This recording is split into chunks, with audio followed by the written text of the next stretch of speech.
সুপ্রিয় দর্শক, আপনাদের সবাইকে আমন্ত্রণ জানাচ্ছি বাংলাদেশ এন্ডোক্রাইন সোসাইটি এবং এসকে ফার্মাসিউটিক্যালসের সৌজন্যে এখন টিভির নিয়মিত আয়োজন আরোগ্য নিকেতন হরমোন বার্তায়। আমি নুসরাত দীপা আজ আপনাদের সঙ্গে রয়েছি। দর্শক, আমাদের আজকের আলোচ্য বিষয় হচ্ছে ডায়াবেটিক রোগীদের জরুরি পরিস্থিতি। আর এই গুরুত্বপূর্ণ বিষয়টি নিয়ে কথা বলার জন্য আজ আমাদের সঙ্গে স্টুডিওতে উপস্থিত রয়েছেন অধ্যাপক ডক্টর তানজিনা হোসেন, বিভাগীয় প্রধান এন্ডোক্রাইনোলজি অ্যান্ড মেটাবলিজম বিভাগ, green life medical college and hospital. আমাদের সঙ্গে আরও একজন অতিথি রয়েছেন, তিনি হলেন ডক্টর শাহজাদা সেলিম, সহযোগী অধ্যাপক এন্ডোক্রাইনোলজি বিভাগ, বাংলাদেশ মেডিকেল বিশ্ববিদ্যালয়। আপনাদের দুজনকে স্বাগত আমাদের আজকের অনুষ্ঠানে। ধন্যবাদ। আমি প্রথমে ডক্টর তানজিনা হোসেন, আপনার কাছে একটু জানতে চাইবো যে এই যে আমরা ডায়াবেটিস নিয়ে এত আলোচনা করে থাকি, কিন্তু তারপরে কিন্তু বাংলাদেশের প্রেক্ষাপটে যদি আমরা বলি, দিন দিন কিন্তু ডায়াবেটিক রোগীদের সংখ্যাটা বৃদ্ধি পাচ্ছে। মূল কারণটা আসলে কি? বাংলাদেশ আসলে পৃথিবীতে ডায়াবেটিস রোগীর বৃদ্ধির অন্যতম একটি দেশ এবং ধারণা করা হচ্ছে যে আগামী কয়েক বছরের মধ্যেই পৃথিবীতে এটি সপ্তম সবচেয়ে সর্বোচ্চ ডায়াবেটিসের রোগীর দেশে পরিণত হবে।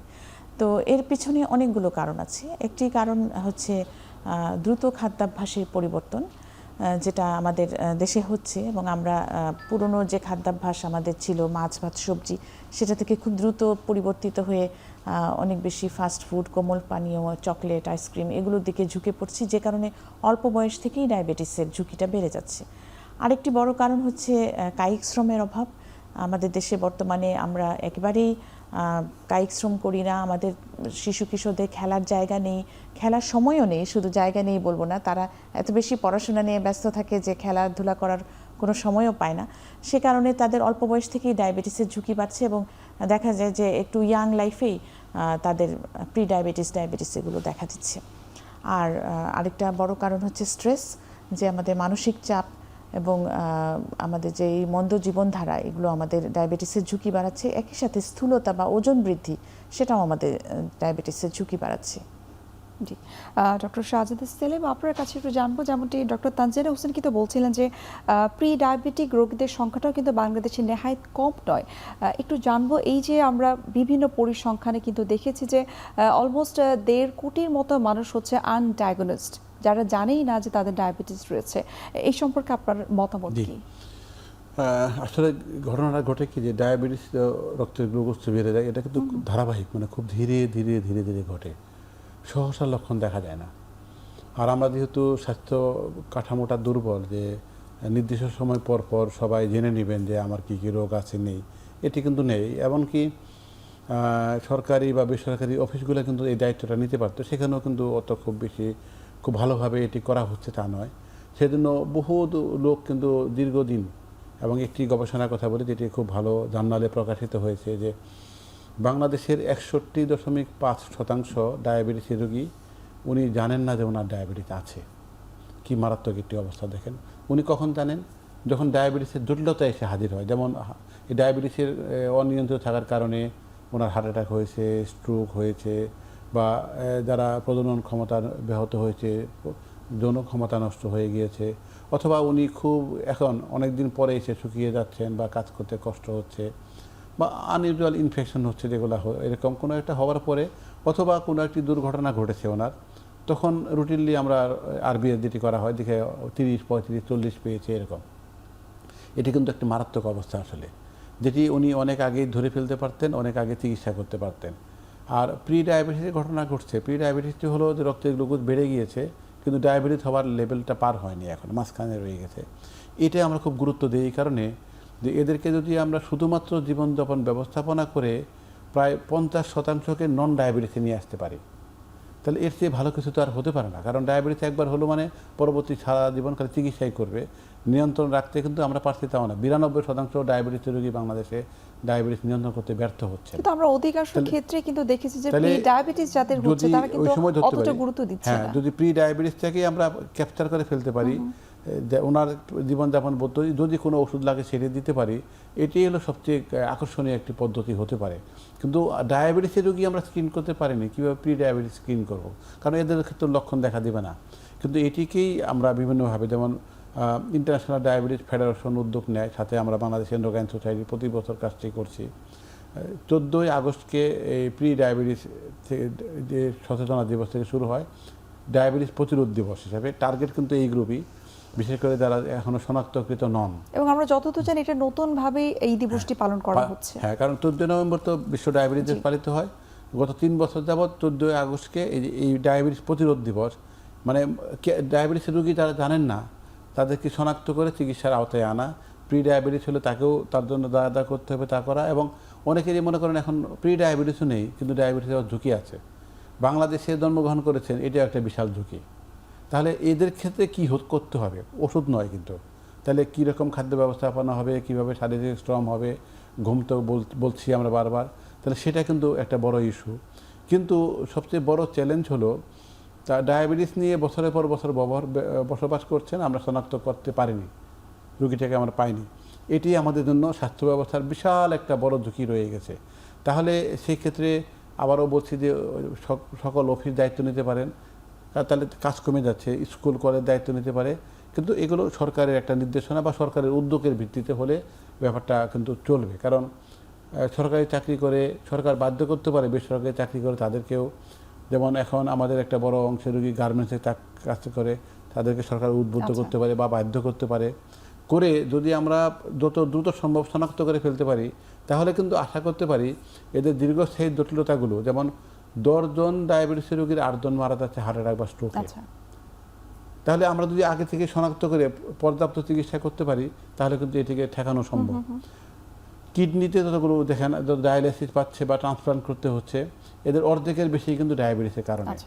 অন্ধত্বের অন্যতম প্রধান কারণ ডায়াবেটিস, প্রজনন ক্ষমতা ব্যাহত হওয়ার অন্যতম প্রধান কারণ ডায়াবেটিস, মানসিক স্বাস্থ্য যেটি ডিপ্রেশন বলেন, অ্যাংজাইটি বলেন, এর পিছনে সবচেয়ে বড় কারণ ডায়াবেটিস, আয়ু কমার পিছনে সবচেয়ে বড় কারণ ডায়াবেটিস। এবং সর্বশেষ, সারা পৃথিবীতে সারা বছর আমরা যে পরিমাণ স্বাস্থ্য ব্যয় করি, শুধু ডায়াবেটিসের কারণে 10% বেশি ব্যয় করি। দেখেন, বাকি 90% কমরে সব পৃথিবীর সকল রোগ মিলে ডায়াবেটিস একাই 10% বেশি খরচ করতে বাধ্য করছে আমাদের। তাহলে শুরুতেই শনাক্ত করতে হবে এবং প্রতিরোধের জন্য ঝাঁপিয়ে পড়তে হবে বাংলাদেশকে, কারণ বাংলাদেশ এখন তীব্র ঝুঁকির একটা দেশ হিসেবে বসবাস করছে।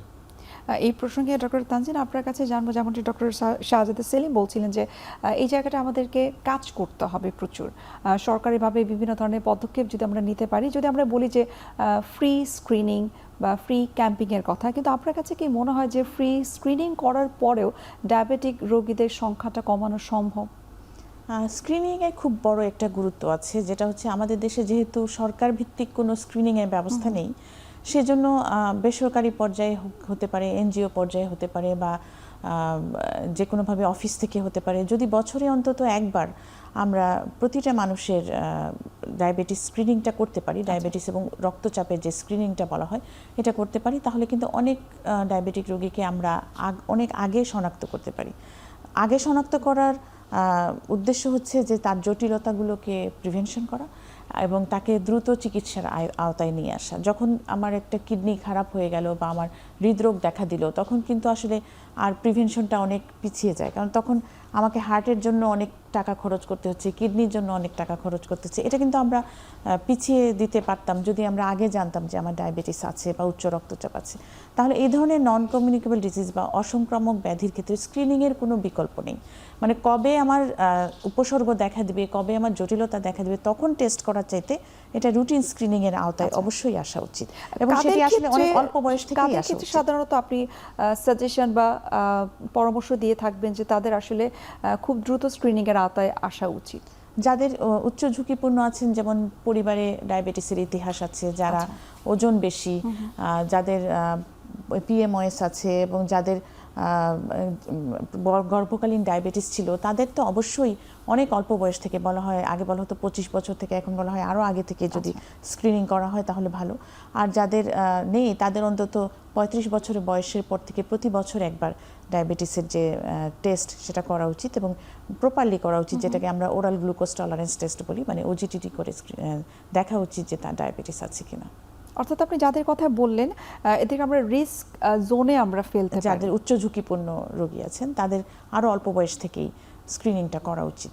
এখানে আমি একটু যোগ করি, আসলে বাংলাদেশে হয়েছে কি সবাই ঝুঁকিতে আছি আমরা, কারণ এখানে প্রায় 60টা জিন 60 জিন জড়িত আছে যে টাইপ 2 ডায়াবেটিস করতে পারে, এবং অনেকের মধ্যে আছে, কিন্তু কোন জিন কতটুকু করছে এটা নিয়ে কনফিউশন আছে। কিন্তু এর চেয়েও বড় কথা হলো যে যে সামাজিক কাঠামো, খাদ্য ব্যবস্থাপনা এবং শারীরিক শ্রমের কাঠামোর মধ্যে বাংলাদেশি মানুষ বসবাস করছে, ঝুঁকিমুক্ত কেউ নয় কিন্তু। তাহলে যদি আমি বলি কাকে স্ক্রিন করব, আমি 20 কোটি মানুষকে স্ক্রিন করতে হবে, কিন্তু যেহেতু সম্ভব নয় তাহলে আমরা একটা ভাগ করে ফেলতে পারি, কাদেরকে আজকে শুরু করতে চাই, কাকে 2 মাস পরে শুরু করতে চাই, কারো 4 মাস পরে করতে চাই। তাহলে পরিবারে যাদের ডায়াবেটিস আছে তাহলে সে সবার আগে চলে আসবে, দৈহিক স্থূল সেও সবার আগে চলে আসবে। সন্তান ধারণের জন্য প্রস্তুতি নিচ্ছে, এই প্রস্তুতি শুরু হবে ডায়াবেটিসের টেস্ট করে, বিয়ে পরে করবেন, আগে ডায়াবেটিস আছে কিনা দেখেন। কারণ এত মারাত্মক অবস্থায় আছে, কারণ পৃথিবীতে গর্ভকালীন ডায়াবেটিস আমরা দ্বিতীয় সর্বোচ্চ মাত্রায় রয়ে গেছি।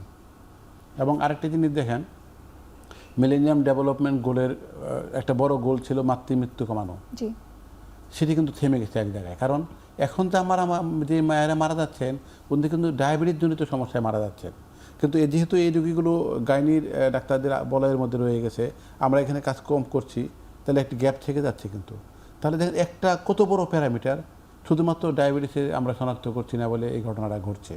তাহলে এখন আমরা কিছু কিছু কাঠামোগত জিনিস আনতে পারি, যে প্রতিটি অফিস তার কর্মচারীকে ডায়াবেটিস আছে কি নেই এটা জানবে, দরকার হলে সরকার অনুদান দিতে পারে, কিন্তু বাধ্যতামূলক করতে হবে এটা, ঠিক আছে? তাহলে আমরা একটা প্রাপ্তবয়স্ক গ্রুপকে কিন্তু ক্যাপচার করে ফেললাম, সেটা ব্যবসায়িক অফিসই হোক, সেটা ফ্যাক্টরি হোক, সেটা সরকারি আমলাতান্ত্রিক অফিসই হোক, আমাদের হাসপাতালই হোক, কিন্তু যে কোনো জায়গায় চাকরিতে ঢুকলো মানে তার একবার ডায়াবেটিস স্ক্রিন করা হয়ে গেছে।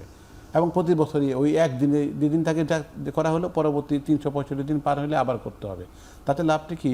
তাহলে যে দীর্ঘদিন বছরের পর বছর অশনাক্তকৃত যারা ছিলেন তারা কিন্তু সর্বোচ্চ 364 দিন অশনাক্ত থাকবেন, তাই না? তাহলে এর মধ্যে কিন্তু জটিলতা হওয়ার সম্ভাবনা কমে গেল। আরেকটি হলো, আমরা স্কুল কলেজ আমাদের বাংলাদেশের জন্য একটা বড় ঝুঁকি। আপনি এই যে প্রতিষ্ঠানের কথা বলছিলেন, যে প্রতিষ্ঠান যদি স্ব-স্বভাবে যদি তারা দায়িত্ব নেয় তাহলে কিন্তু ডায়াবেটিক রোগীদের সংখ্যাটা কমানো সম্ভব বা শনাক্ত করা সম্ভব। এবং আমরা যতটুকু জানি যে গত বছর কিন্তু ডায়াবেটিস দিবসের প্রতিপাদ্য বিষয় কিন্তু ছিল যে কর্মস্থল হোক ডায়াবেটিস বান্ধব। এবং আপনি যে বিষয়টি খুব চমৎকারভাবে নিয়ে আসলেন, সেটিকে আসলে প্রতিরোধ করার জন্যই হয়তো বা ওয়ার্ল্ড ওয়াইড এই দিবসটির যে প্রতিপাদ্য বিষয় সেটি কাজটা কিন্তু সহজ হবে। যেমন সারা দেশকে তো কেউ হ্যান্ডেল করতে পারবে না, কিন্তু একটা অফিস 50 জন কর্মচারী সে কেন পারবে না, 200 জন সে কেন পারবে না, 500 জন সে কেন পারবে না। তাহলে এটা কিন্তু সরকার একটা পলিসি করে এদেরকে সাথে নিয়ে করতে হবে পলিসিটা, এবং আমার মনে হয় দায়িত্ব নিতে পারবে। তাহলে কিন্তু আমরা দেখা গেল তখন ঝুঁকিটা কি হবে, এটাই আরেকটু বিস্তারিত জানার চেষ্টা করব, যে যদি দায়িত্ব নেওয়ার পরও আসলে কতটুকু সেটা ইমপ্লিমেন্ট করার পরও ব্যক্তিগতভাবে সবাই সচেতন হবে, সেই বিষয়গুলি নিয়ে আরো বিস্তারিত আলোচনা করার চেষ্টা করব। একটা বিরতির সময় গেছে, আমরা বিরতি নিচ্ছি।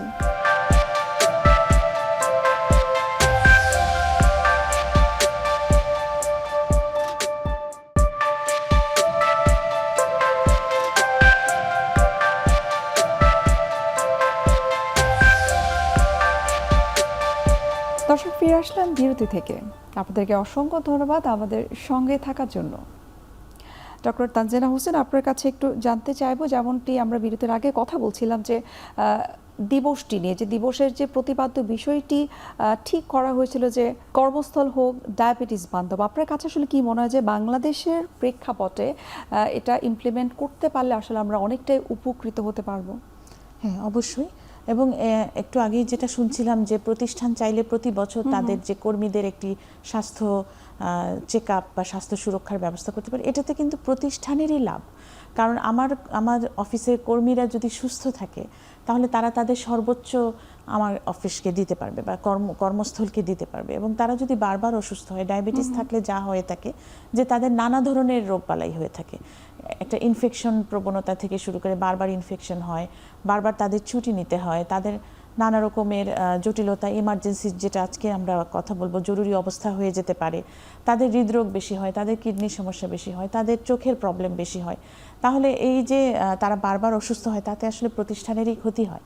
সেই ক্ষেত্রে প্রতিষ্ঠান যদি এগিয়ে আসে যে তার কর্মীদেরকে সুস্থ রাখবে, তাহলে এই স্ক্রিনিংয়ের খুবই গুরুত্ব আছে। এবং সেক্ষেত্রে তাদের যে প্রতিষ্ঠানটি যদি স্বাস্থ্যবান্ধব হয় তাহলে তার কর্মদক্ষতা বাড়ে, তার আউটপুটটা বাড়ে। এক্ষেত্রে আপনার কাছে একটু জানতে চাই, যেমনটা আপনি বলছিলেন যে ব্লাড সুগার টেস্ট করার পাশাপাশি আমরা যদি খাবারের বিষয়টাকেও যদি একটু নজর দিই, যেমন প্রতিষ্ঠান যদি কর্মীদের জন্য ভালো খাবার প্রোভাইড করে, যেমন আমরা অনেক ক্ষেত্রে কিন্তু দেখেছি বিভিন্ন কোম্পানিতে ছোট একটা ক্যান্টিন থাকে এবং সেই ক্যান্টিনে কিন্তু অস্বাস্থ্যকর বিভিন্ন ধরনের খাবার থাকে, সেই জায়গাটা তো চাইলে আমরা কাজ করতে পারি। সেখানেও প্রতিষ্ঠানের একটা ভূমিকা আছে, কারণ আমরা যে প্রতিষ্ঠানের একজন কর্মী সকাল থেকে রাত পর্যন্ত বা সকাল থেকে বিকাল পর্যন্ত থাকেন, সেখানে স্বাস্থ্যকর খাবারটা প্রোভাইড করা, স্বাস্থ্যকর খাবারের সুযোগ সৃষ্টি করা। কেউ যদি চাইলেও অফিসে স্বাস্থ্যকর খাবার কিন্তু আমরা পাই না।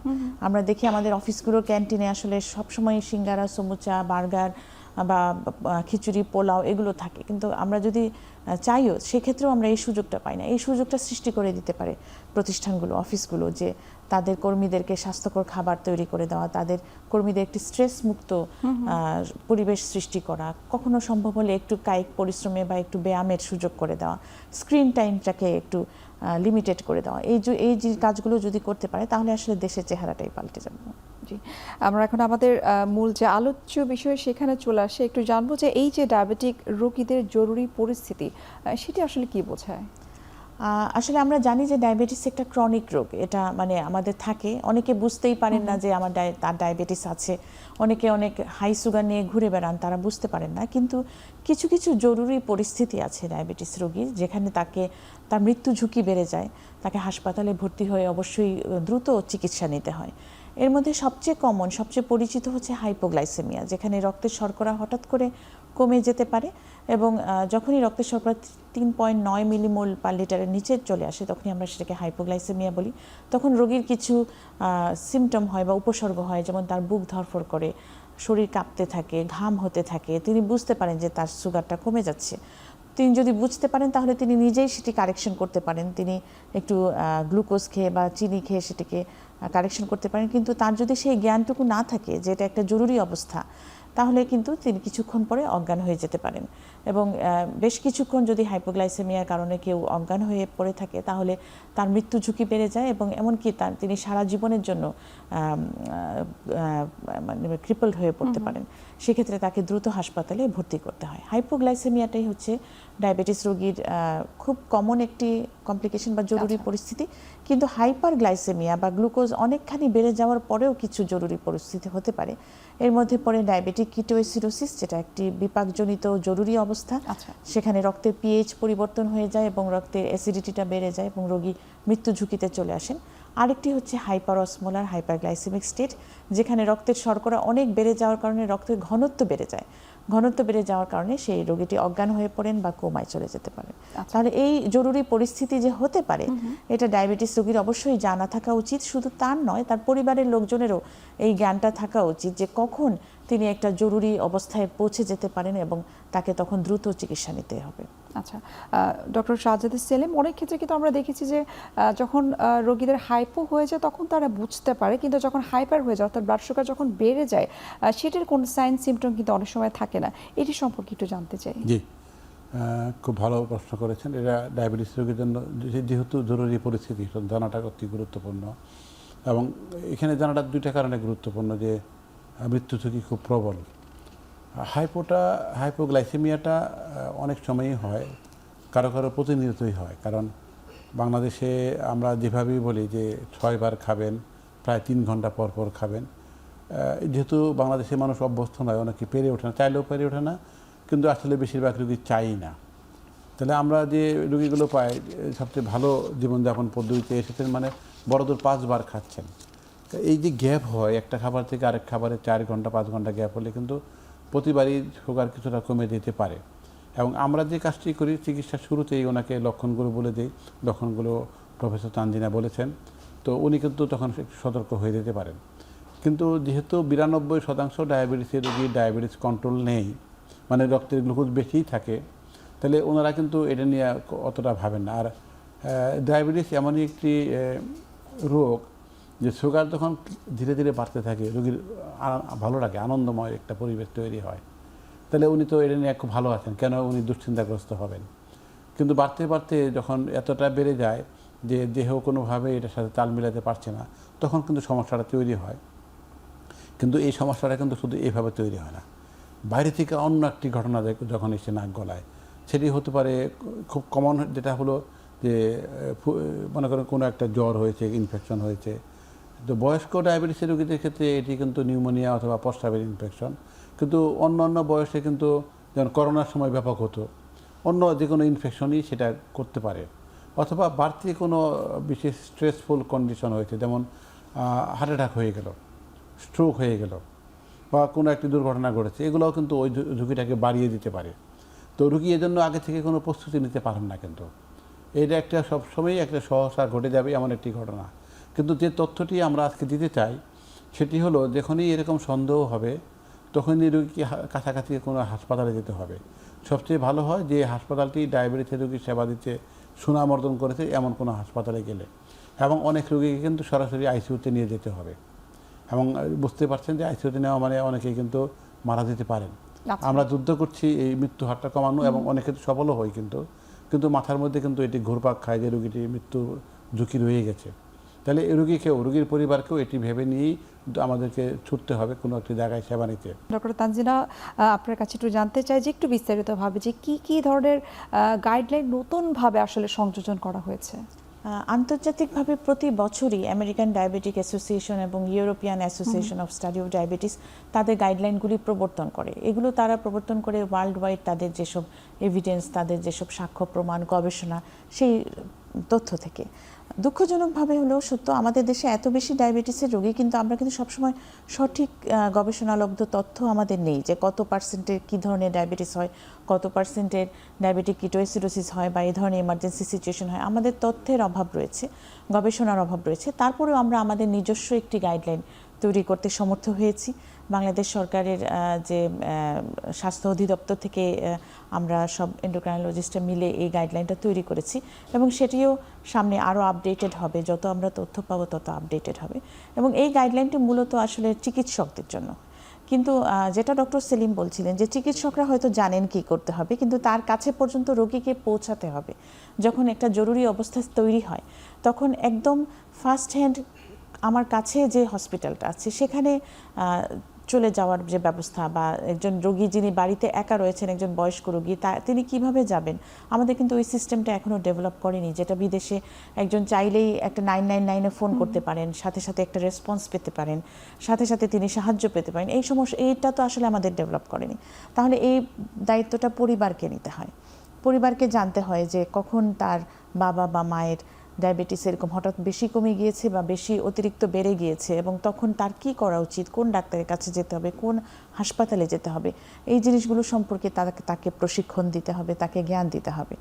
যেটা ডক্টর সেলিম বলছিলেন, আমি এটার সাথে একটু যোগ করি। আজকাল আমরা কিন্তু খুব পাচ্ছি যে আগের যে ওষুধ পেতেন বা ইনসুলিন পেতেন, রোগী হঠাৎ করে সব বন্ধ করে দেন। কেন বন্ধ করেছেন? তিনি নানা রকম সোশ্যাল মিডিয়ায় বা সামাজিক যোগাযোগ মাধ্যমে দেখেছেন যে এই হার্বাল টিটা খেলে ডায়াবেটিস কমে, ওই খাবারটা খেলে, ওই হার্বালের একটা ওষুধ আছে ওটা খেলে কমে। আমরা কিন্তু এখন প্রায় প্রতি মাসেই কয়েকটা রোগী এরকম আমি আমার হাসপাতালে পেয়ে থাকি, যারা এইসব ভুল তথ্যের শিকার হয়ে, ভ্রান্ত হয়ে। সবথেকে দুঃখের বিষয় হচ্ছে অনেক শিক্ষিত মানুষ যারা রয়েছে তারাও কিন্তু এই বিষয়গুলোকে আসলে ফলো করছেন সোশ্যাল মিডিয়া থেকে। আমার মনে হয় এই বিষয়টা নিয়ে আরো বিস্তারিত আমাদের আলোচনা করা উচিত, জানা উচিত, আমাদের অডিয়েন্সদের উদ্দেশ্যে আরো বিভিন্ন তথ্য আমাদের আসলে দেওয়া উচিত।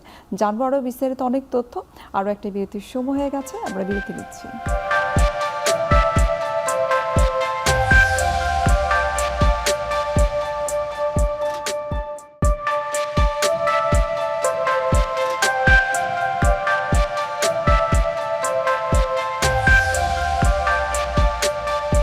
দর্শক, ফিরে আসলাম বিরতি থেকে। আপনাদেরকে অসংখ্য ধন্যবাদ আমাদের সঙ্গে থাকার জন্য। ডক্টর তানজিনা হোসেন, আপনি খুব গুরুত্বপূর্ণ এবং চমৎকার একটা বিষয় নিয়ে আসলেন যে সোশ্যাল মিডিয়া দেখে অনেক ডায়াবেটিক পেশেন্টরা ইনসুলিন নেওয়া বন্ধ করে দিয়েছে, ওষুধ খাওয়া বন্ধ করে দিয়েছে। একটু বিস্তারিত জানবে সম্পর্কে। এই সমস্যাটি এখন অনেক বাড়ছে। এটার একটা বড় কারণ হচ্ছে যে আমাদের জীবনে আসলে সোশ্যাল মিডিয়ার একটা বড় প্রভাব। ইউটিউব ভিডিও নানা রকম, এবং এগুলোর কোনো নিয়ন্ত্রণ নেই। যে যার মতো, যে বিষয়ের এক্সপার্ট নয় সে কিন্তু এই বিষয়ে কথা বলে যাচ্ছে। তো এটা মানুষকে খুব প্রভাবিত করে। যারা সাধারণ মানুষ তারা আসলে বিশ্বাস করতে চান যে এখানে যা বলা হচ্ছে সেগুলো ঠিক, কিন্তু তারা অনেক সময় প্রতারণার শিকার হন এবং দেখা যায় যে আমি প্রায় এরকম আমরা রোগী পাই যারা কিনা হঠাৎ করে ইনসুলিন ওষুধ সব বন্ধ করে দিয়ে একটা হার্বাল টি খাওয়া শুরু করেছেন বা একটা হার্বাল ওষুধ খাওয়া শুরু করেছেন বা কোনো একটা লাইফস্টাইল ফলো করা শুরু করেছেন এবং তারপরে হঠাৎ করে তার অনেক শর্করা বেড়ে গিয়ে তাকে হাসপাতালে ভর্তি হতে হয়েছে, এমনকি আইসিইউতেও যেতে হয়েছে বা মৃত্যু ঝুঁকির কারণ হয়েছে। তাহলে এই যে ঘটনাটি ঘটলো, এটা আসলে আমাদের অসচেতনতার জন্য ঘটলো।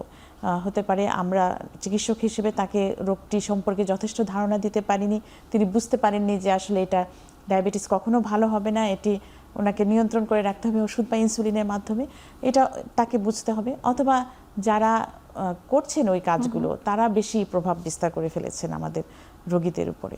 তো এই সমস্যার সমাধান আসলে কিভাবে হবে, এটা এক্ষেত্রে তো আমরা বলতে পারি যে যদি কেউ এরকম সোশ্যাল মিডিয়া থেকে কোনো সাপ্লিমেন্ট বা ওষুধ যদি খেতে চান, ডাক্তারের সাথে তো চাইলে পরামর্শ করতে পারেন। অবশ্যই এটাই আমরা সবসময় রোগীকে বলি যে আপনি যেটাই করেন না কেন, যে সিদ্ধান্তই নেন না কেন, আপনি যে যাকে সবসময় দেখান, যে ডাক্তারের আন্ডারে আছেন তার সঙ্গে একটু পরামর্শ করে নেবেন। শুধু সোশ্যাল মিডিয়া দেখে নয়, অনেক সময় রোগীরা দেখা যায় যে বেড়াতে গেছেন। আমার একজন রোগী ছিলেন, তিনি তার পরিবারের সঙ্গে থাইল্যান্ডে বেড়াতে গিয়েছিলেন, কিন্তু তখন ভেবেছেন এই কয়েকদিন ইনসুলিন না নিলে কী বা এমন হবে, এই ঝামেলায় যেতে চাননি, উনি ওষুধপত্র ইনসুলিন নিয়ে যাননি, কিন্তু পরবর্তীতে তিনি ভীষণ অসুস্থ অবস্থাতে দেশে ফিরে আইসিইউতে ভর্তি হন।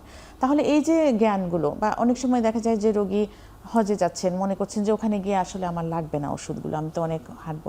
তাহলে প্রত্যেকটা সিদ্ধান্ত নেওয়ার আগে যে আমি বেড়াতে যাচ্ছি আমি কি করব, আমি হজে যাচ্ছি আমি কি করব, আমি এই ওষুধটা খেতে চাই আমি কি করব, এই জিনিসগুলো আসলে তার চিকিৎসকের সাথে শেয়ার করা উচিত। যেহেতু তিনি একটি ক্রনিক ডিজিজে আক্রান্ত এবং তিনি নিয়মিত একটি ওষুধ বা ইনসুলিন গ্রহণ করেন, তাহলে কখন বাড়াবেন কখন কমাবেন, আমি অসুস্থ হলে কি করব, বমি হলে কি করব, আমার ফুড পয়জনিং হয়েছে খেতে পারছি না সেক্ষেত্রে কি করব, তাহলে প্রত্যেকটা বিষয়ে তার জ্ঞান থাকা উচিত।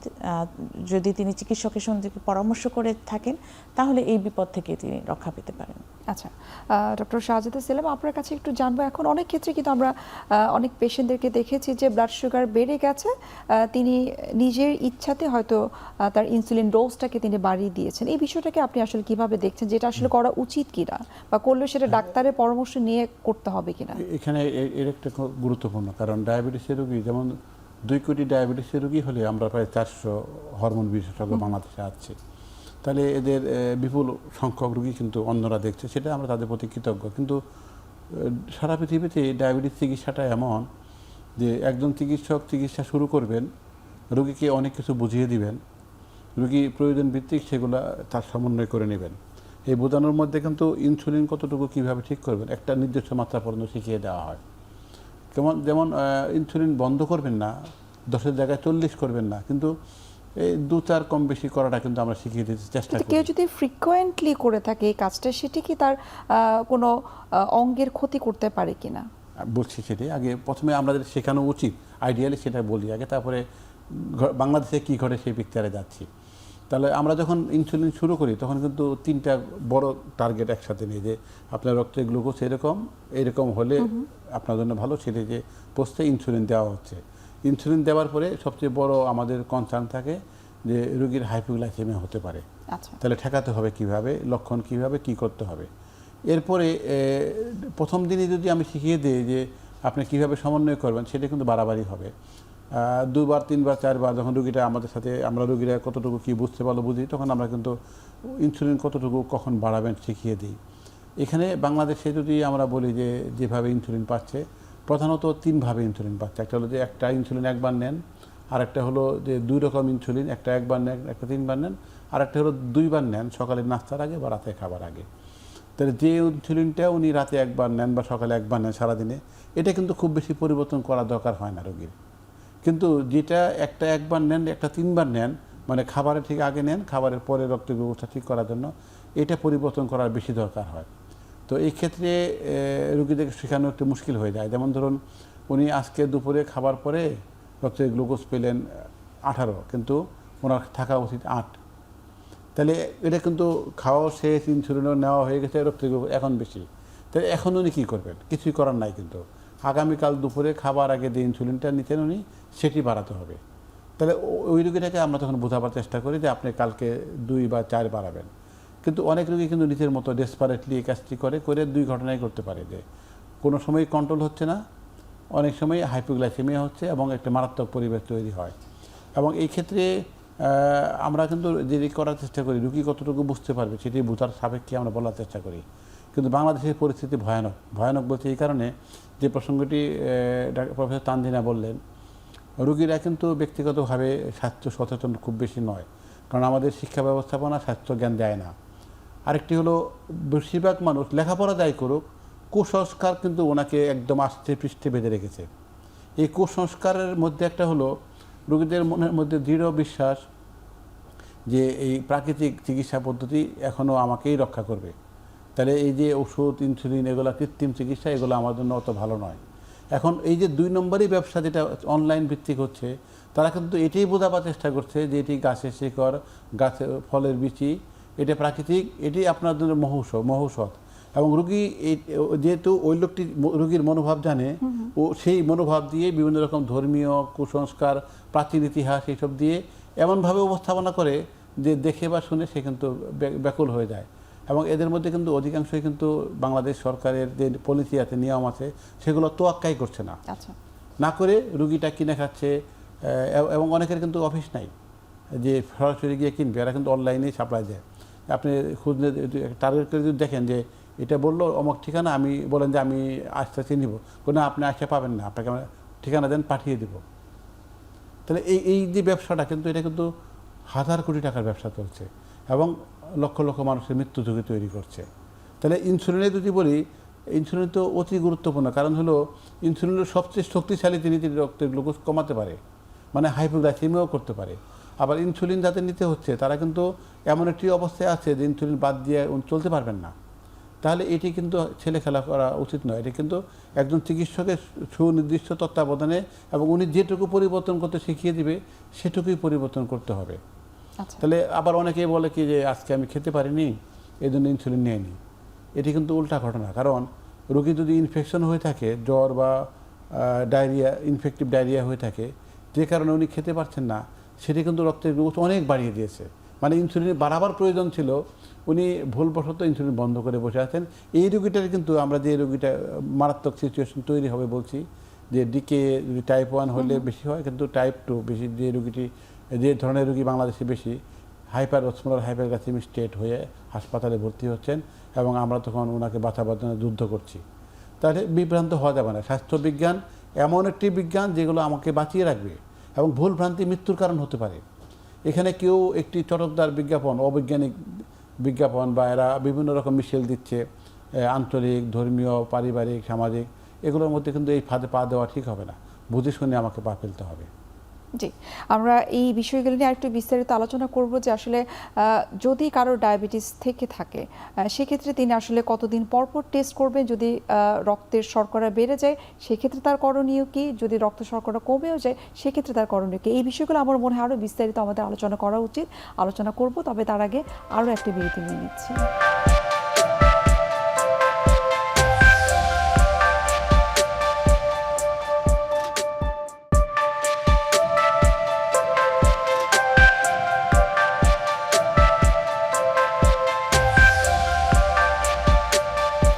দর্শক, ফিরে আসলাম বিরতি থেকে।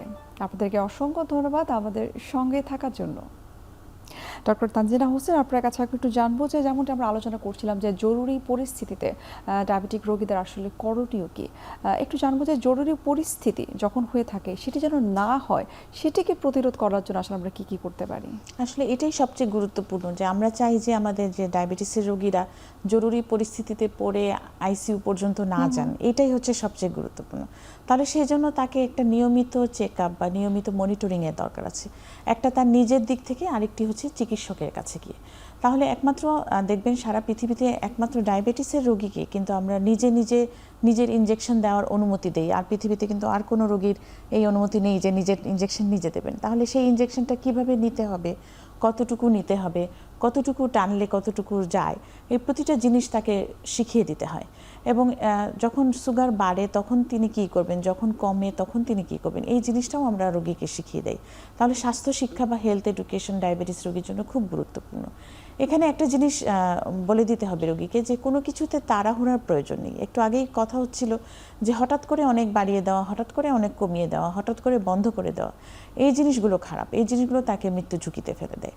তাহলে আমরা বলবো যে আপনি একটা ডোজ বাড়ানোর পরে একটু অপেক্ষা করেন, 2-3 দিন দেখেন, 3 দিন পরে আবার প্রয়োজন হলে আবার ডোজটা অ্যাডজাস্ট করবেন। কিন্তু অনেক রোগী করেন কি, খুব ফ্রিকুয়েন্টলি আপনি যেটা বলছিলেন, আজকে একরকম ডোজ, কালকে একরকম, দুপুরে একরকম, রাতে একরকম, প্রতিদিনই খুব ফ্লাকচুয়েটিং চেঞ্জ করতে থাকে এবং তার ব্লাড সুগারটা তখন ফ্লাকচুয়েট করতে থাকে, ওঠানামা করতে থাকে। এটা কিন্তু খারাপ। তাহলে রোগীকে ধৈর্য ধরে তার ডায়াবেটিসটা কন্ট্রোল করতে হবে। এবং এখানে খাদ্যাভ্যাস এবং শারীরিক পরিশ্রমেরও একটা সম্পর্ক রয়েছে। কোনো ডায়াবেটিস রোগী যদি দীর্ঘ সময় না খেয়ে থাকেন বা হঠাৎ করে একদিন খাদ্যাভ্যাসটা পরিবর্তন করে ফেলেন, একদিন যদি হঠাৎ করে অনেক খাবার খেয়ে ফেলেন বা একদিন খুব কম খাবার খেয়ে ফেলেন, তাহলে তার একটা প্রভাব তো নিশ্চয়ই পড়বে এবং তার হাইপোগ্লাইসেমিয়া, হাইপারগ্লাইসেমিয়া দুটোই হতে পারে। যেটা আমরা সবসময় রমজান মাসে দেখতে পাই, যে রমজান মাসে সারাদিন না খেয়ে থাকার পরে সন্ধ্যাবেলা অনেক খাবার আমরা খেয়ে ফেলি, তখন প্রায়ই কিন্তু হাইপারগ্লাইসেমিয়ার মতো দেখা দেয় এবং রোগী অসুস্থ হয়ে পড়েন। তাহলে এই যে নিয়ম শৃঙ্খলা মেনে চলাটা, টাইম মতো খাওয়া, সঠিক সময়ে খাওয়া, নিয়মিত পরিমিত খাওয়া, এই জিনিসগুলো তাকে মেনে চলতে হবে। এগুলো যদি আমরা মেনে চলতে পারি তাহলে আমরা প্রিভেনশন করতে পারবো যে আমাদের জরুরি পরিস্থিতি হবে না। এখন এটা তো নিজের দিক থেকে, চিকিৎসকের কি কাজ? চিকিৎসকের কাছে তো রোজ যাওয়া সম্ভব নয়। আমরা যখন রোগীকে শিখিয়ে দিই যে আপনি প্রাত্যহিক এভাবে চলবেন, কিন্তু বছরে অন্তত 2-3 বার আপনি আপনার চিকিৎসকের কাছে মনিটরিং করবেন। সেটা 3 মাসের যে আমরা গড় সুগার দেখি, সেই গড়টা দেখে বোঝার চেষ্টা করি যে তার ডায়াবেটিসটা কেমন কন্ট্রোল রয়েছে। তার আনুষঙ্গিক কিডনি পরীক্ষা, তার ইউরিনে প্রোটিন যাচ্ছে কিনা, সেগুলো আমরা পরীক্ষা করে দেখি যে তার জটিলতা হচ্ছে কিনা, এবং তিনি তার ওষুধের কোথাও কোনো পরিবর্তন দরকার আছে কিনা বা কোনো ওষুধ পরিবর্তন করে নতুন কোনো ওষুধ দিতে হবে কিনা, সেটা তখন চিকিৎসক মনিটর করেন। তাহলে আমাদের দুটোই করতে হবে, একটা হচ্ছে নিজের বাড়িতে নিজেকে মনিটর করা এবং আরেকটা হচ্ছে চিকিৎসকের কাছে বছরে 2-3 বার গিয়ে মনিটর করা। আচ্ছা, একটু ছোট্ট করে জানতে চাই যে অনেকে তো আসলে ঘরেই গ্লুকোমিটার দিয়ে কিন্তু ব্লাড টেস্ট করছে, ক্ষেত্রে ল্যাব টেস্টটা আসলে কতদিন পর পর বা কত মাস পর পর করা উচিত? খুব ভালো যদি 3 মাস পর পর কেউ করতে পারেন। 3 মাস পর পর না করতে পারলেও অ্যাটলিস্ট 6 মাস পর পর তো অবশ্যই ল্যাব টেস্টগুলো করা উচিত। কারণ ডায়াবেটিস রোগীর ল্যাব পরীক্ষা মানে শুধু রক্তের সুগার দেখা নয়, সেখানে রক্তের লিপিড প্রোফাইল, রক্তের কিডনি পরীক্ষা, ইউরিনের প্রোটিন পরীক্ষা, চোখ পরীক্ষা, সব কিছুই কিন্তু ডায়াবেটিস রোগীর পরীক্ষার মধ্যে পড়ে। এবং রক্তের যে গড় সুগার পরীক্ষা, এই জিনিসগুলো তো আসলে ল্যাবে ছাড়া হয় না, এবং ল্যাবে পরীক্ষা করে 3 থেকে 6 মাস অন্তর অন্তর আমার ডাক্তারের সঙ্গে পরামর্শ করা উচিত। আচ্ছা, ডক্টর শাহজাদা সেলিম, আপনার কাছে ছোট্ট করে জানতে চাইবো, এই যে ডায়াবেটিক রোগীদের সংখ্যাটা দিন দিন বৃদ্ধি পাচ্ছে, আমরা তো আজকে ডায়াবেটিক রোগীদের জরুরি পরিস্থিতি নিয়ে আমরা কথা বলছি। এই জরুরি পরিস্থিতি নয়, আমরা ডায়াবেটিক রোগীদের সংখ্যাটা যেন কমাতে পারি, এক্ষেত্রে সরকারের কি ভূমিকা থাকতে পারে? আসলে কিন্তু তাই করতে হবে। যেমন ডায়াবেটিস কিন্তু একটা ব্যাপক ব্যয়বহুল চিকিৎসা। একটু আগে বলেছি যে মোট চিকিৎসা ব্যয়ের 10% বেশি ডায়াবেটিসের পিছনে ব্যয় করছে। আমরা তো এত টাকা আমাদের নেই। এমনিতেই বাংলাদেশের স্বাস্থ্য খাত হলো সবচেয়ে অবহেলিত, কারণ বরাদ্দ চাইলে বুঝতে পারবেন যে অনেক টাকা নেই, কিন্তু মূল খরচ কিন্তু এখানেই। তাহলে এই খরচ থেকে বাঁচাতে গেলে আমি এখানে খরচটাকে দুভাবে বলি, আয়ু খরচ, টাকা খরচ। মানে ডায়াবেটিস রোগী বেশি দিন বাঁচবেন না, এবং যদি আমরা চিকিৎসা করি আবার ব্যয়ও বেড়ে যাবে। দুটাকেই যদি ঠেকাতে চাই তাহলে ডায়াবেটিস প্রতিরোধ করতে হবে। এবং বিজ্ঞান দেখিয়ে দিয়েছে যে ডায়াবেটিস প্রতিরোধযোগ্য রোগ, কিন্তু একবার হলে নিরাময়যোগ্য নয়। তাহলে প্রতিরোধই করতে হবে আমাকে। এবং যেহেতু বাংলাদেশের প্রতিটি মানুষ ডায়াবেটিস হবার ব্যাপক ঝুঁকির মধ্যে বসবাস করছে, তাহলে সরকারকে ব্যাপক প্রস্তুতি নিয়ে আগাতে হবে। এবং কি কি প্রস্তুতি হতে পারে, তাহলে ব্যক্তিগত পর্যায়ে মানুষ কি করবে তার জন্য তাকে উৎসাহ দিতে হবে। শিক্ষা প্রতিষ্ঠান কি করবে, তাকে সেখানে কাঠামো তৈরি করতে হবে। টেক্সট বুক থেকে শুরু করে, পাঠ্যক্রম থেকে শুরু করে শিক্ষকদের প্রশিক্ষণ দিতে হবে। ছেলেমেয়েরা যেগুলো করছে প্রতিটা স্কুল, কলেজ, বিশ্ববিদ্যালয়ে তার জন্য ব্যবস্থাপনা করতে হবে। এবং আমরা কর্মস্থল, যেটা আগেও আলোচনা করেছি, প্রতিটি কর্মস্থলকে যাদের আসবেন, যাদের ডায়াবেটিস নেই, আমরা প্রতিটি অফিস থাকে যেন ডায়াবেটিস না হয় সেজন্য কী কী করতে হবে, তার জন্য জীবনযাপন বাকি সব কাঠামো তৈরি করতে চাই। আর ডায়াবেটিসের ক্ষেত্রে প্রতিরোধ কিন্তু দুই রকম। যাদের হয়নি তার ডায়াবেটিস হবে না, এই জন্য প্রতিরোধ করতে হয়। যার হয়ে গেছে তার দীর্ঘস্থায়ী জটিলতা না হবে তার জন্য প্রতিরোধ করতে হবে। দীর্ঘস্থায়ী জটিলতা হয়ে গেলেও এটি যেন দ্রুত বৃদ্ধি না পায় তার জন্য প্রতিরোধ ব্যবস্থাপনা করতে হবে। তাহলে সকল ক্ষেত্রে কিন্তু প্রতিরোধ ব্যবস্থাপনা থাকবে। কিন্তু যেখানে আমাদের স্বাস্থ্য ব্যয় বেশি বাড়ানোর আমরা চাচ্ছি না বা পারছি না, সেই ক্ষেত্রে কিন্তু এই প্রতিরোধ ব্যবস্থাপনায় আমাদেরকে রক্ষা করতে পারে। কিন্তু আমরা কি সরকারের দিকে তাকিয়ে থাকবো, সমাজের দিকে তাকিয়ে থাকবো? না, আমরা নিজেদেরই করতে থাকবো। তাহলে আমি আমার অবস্থান কি জেনে নিব, অবস্থানের সাপেক্ষে আমার কি করণীয় জেনে নিব এবং করতে থাকবো। এটি না করতে পারলে এই যে প্রায় 2 কোটি রোগী 20 কোটি মানুষের দেশে এবং যে হারে বাড়ছে, এটি কিন্তু মারাত্মক হবে। আরেকটি তথ্য বলি, গুরুত্বপূর্ণ কিন্তু ছোট করে বলি, যদি সকল অফিস দায়িত্ব নিয়ে নেয় যে তাদের সকল কর্মচারীর ডায়াবেটিস আছে কিনা দেখে নিবে, একটা ভয়াবহ পরিস্থিতি তৈরি হবে। পাকিস্তানে করেছে কি, ওরা সারা দেশের মানুষকে নিয়ে ডায়াবেটিসের একটা স্ক্রিনিং করেছে, করে এখন পাকিস্তানের ডায়াবেটিসের রোগীর সংখ্যা হয়ে গেছে 30.3%। বাংলাদেশ কিন্তু কাছাকাছি হবে, এখন কিন্তু 14.5%, কারণ অনেক মানুষের টেস্ট করা হয়নি। টেস্ট করলেই আমাদেরও 30% হয়ে যেতে পারে। তাহলে কি অবস্থার মধ্যে বসবাস করছি ভেবে দেখেন। আচ্ছা, অর্থাৎ এই ক্ষেত্রে আমরা বলতে পারি যে শুধুমাত্র রাষ্ট্রীয়ভাবে নয়, ব্যক্তিগতভাবে, সামাজিকভাবে এবং সরকারি সবকিছু মিলে সামগ্রিকভাবে যদি আমরা পদক্ষেপ নিই, তাহলে ডায়াবেটিক রোগীদের সংখ্যাটা আমরা কমাতে পারবো। আমরা অনুষ্ঠানের একেবারে শেষ পর্যায়ে আপনাদের দুজনকে অসংখ্য ধন্যবাদ এত গুরুত্বপূর্ণ কিছু তথ্য আমাদেরকে দেওয়ার জন্য। অনেক ধন্যবাদ আপনাকে। ধন্যবাদ। সুপ্রিয় দর্শক, এতক্ষণ আপনারা দেখছিলেন বাংলাদেশ এন্ডোক্রাইন সোসাইটি এবং এসকে ফার্মাসিউটিক্যালসের সৌজন্যে এখন টিভি নিয়মিত আয়োজন আরোগ্য নিকেতন হরমোন বার্তা। আজ আমরা এখানেই শেষ করছি, দেখা হবে আবার আপনাদের সঙ্গে। সে পর্যন্ত আপনারা সবাই ভালো থাকুন, সুস্থ থাকুন। আল্লাহ হাফিজ।